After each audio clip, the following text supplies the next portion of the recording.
शेतकरी मित्रांनो नमस्कार. आज आपण या व्हिडिओमध्ये विद्राव्य खताबद्दल माहिती जाणून घेणार आहोत. म्हणजेच कोणत्या अवस्थेत झाडाच्या कोणत्या अवस्थेत कोणते विद्राव्य खत वापरावे, कोणते एनपीके ग्रेड असणारे विद्राव्य खत वापरावे याची आपण संपूर्ण माहिती सविस्तर माहिती या व्हिडिओमध्ये जाणून घेऊ. तर मित्रांनो, सुरुवातीच्या स्टेजला जेव्हा आपले झाड 15-20 दिवसाचे होतात तेव्हा आपण फवारणी करतो. त्या फवारणीमध्ये आपण कोणते ग्रेड वापरले तर आपल्याला चांगल्या प्रतीचे रिझल्ट आपल्या पिकामध्ये दिसायला लागेल. तर बघा शेतकरी मित्रांनो, सुरुवातीला आपल्याला नत्र, स्फुरद याची गरज मोठ्या प्रमाणात असते. पोटॅशची पण गरज असते. ह्या तिन्ही ग्रेडची गरज आपल्याला या अवस्थेत असते. नत्र झाडाची उंची, त्याला फुटवे काढण्यास मदत करतो आणि स्फुरद हे मुळांची संख्या, मुळांची वाढ करण्यात मदत करते आणि पोटॅश म्हणजेच पालाश याची झाडाला निरोगी ठेवण्यासाठी ही मदत करते. म्हणून आपल्याला एनपीके ग्रेड असणारे 19-19-19 किंवा एनपीके ग्रेड असणारे 28-28-0 हे विद्राव्य खत वापरावे. आता तुम्ही म्हणाल शेतकरी मित्रांनो, 28-28-0 यामध्ये पोटॅश, पालाश आपल्याला बघायला मिळत नाही, तर हे योग्य आहे का? तर शेतकरी मित्रांनो, आपल्या जमिनीत सुद्धा पण पोटॅशची मात्रा असते. पोटॅश आपल्या जमिनीत सुद्धा असतो. म्हणूनच आपल्याला पोटॅश नाही दिले तरी चालेल, झाड निरोगी राहील. आणि नत्र, स्फुरद हे 28-28 असल्यामुळे चांगल्या प्रकारे चांगल्या व्यवस्थितरित्या वाढ होईल आणि आपल्या झाडाला मोठ्या प्रमाणात फुटवे होईल. तर मित्रांनो, ही झाली आपली पहिली स्टेज. थोडक्यात सांगायचं झालं तर मित्रांनो, पहिल्या स्टेजमध्ये आपल्याला नत्र, स्फुरद याची मोठ्या प्रमाणात मात्रा असणारे विद्राव्य खत वापरायचे आहे.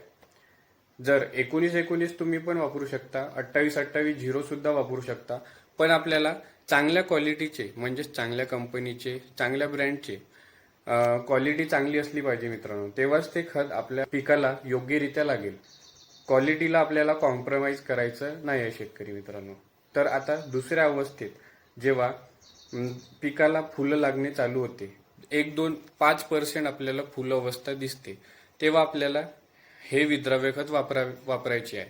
या विद्राव्य खतमध्ये आपल्याला मोठ्या प्रमाणात स्फुरद याची मात्रा देणे गरजेचे आहे. स्फुरद शेतकरी मित्रांनो, पिकाला मोठ्या प्रमाणात फुलोरा अवस्थेत मोठ्या प्रमाणात फुलं लागण्यास मदत करते.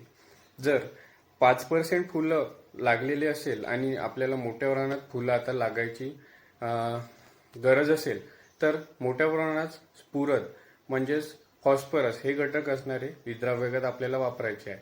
त्यामध्ये आपल्याला 12-61-0 हे प्रभावी ठरते. आणि शेतकरी मित्रांनो, आता 30-40% फुलं लागलेली आहे. 30-40% फुलं लागलेले आहे.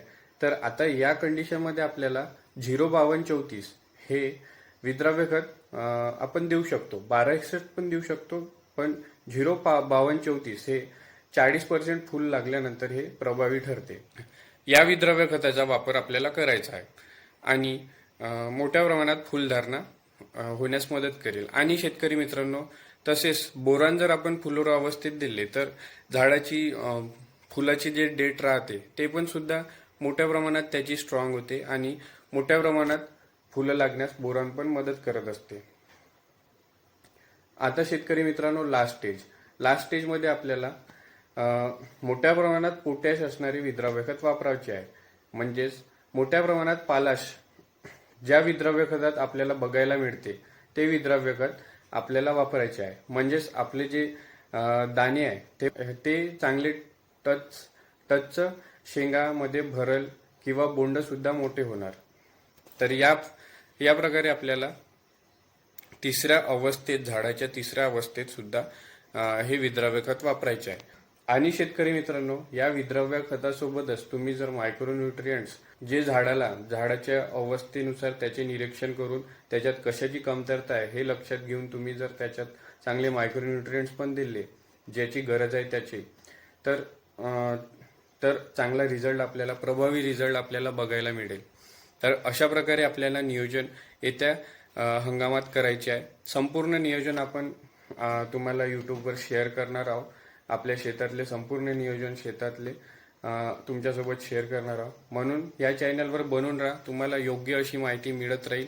अशाच शेतीविषयक माहितीसाठी या चॅनलला लाईक करा, शेअर करा, सबस्क्राईब करा. व्हिडिओ आवडला असेल तर नक्की लाईक करा. इतर शेतकरी बांधवांपर्यंत ही माहिती पोहोचवा, त्यांना पण NPK ग्रेड्स कोणत्या अवस्थेत काय वापरायचे हे कळेल. आणि शेतकरी मित्रांनो, सबस्क्राईब करा. धन्यवाद.